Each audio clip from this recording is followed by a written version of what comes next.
Hello, Christian. Wanted to show you what I've found so far.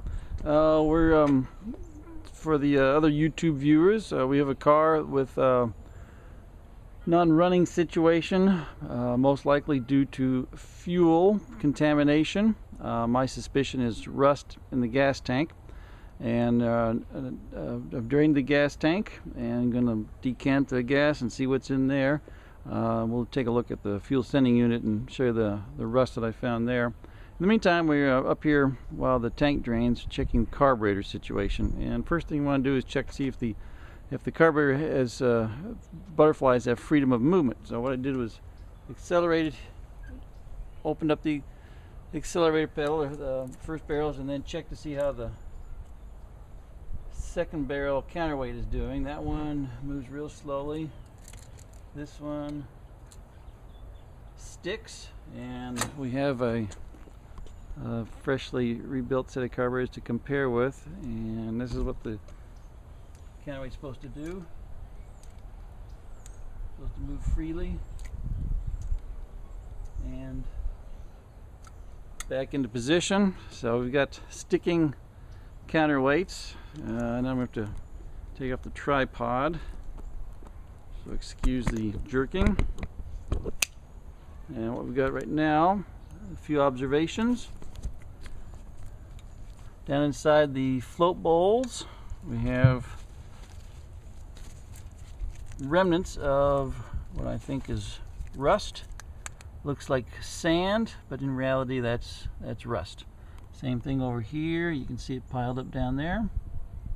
In addition to that, minor observations. There's a bracket that's missing right here that secures this vent tube, and it is a vent tube. It is not an overflow tube, it's a vent tube for the tops of the carburetors. Also, this brass pipe pulled out of the carburetor cover. It's not supposed to pull out of there. It does not look like any of the throttle linkage has been renewed in a long time, and that's going to make a difference in terms of how the response of the throttle. Another thing I found was this fuel fitting had obviously pulled out of the float bowl cover, and they have epoxied it in place, and there's, for some reason, there's epoxy over here as well. I don't know what's going on there. Put on macro. I don't know what's now this is a problem. If a person does not use two wrenches, one to hold here and one to hold the fitting, you need to use two wrenches to unscrew this fitting on the fuel line, keeping this one steady so it doesn't pull the threads out. Now we're going to go back and look at the fuel tank. Pull the fuel tank sending unit out, and you can see the crusty rust and remnants of the cork.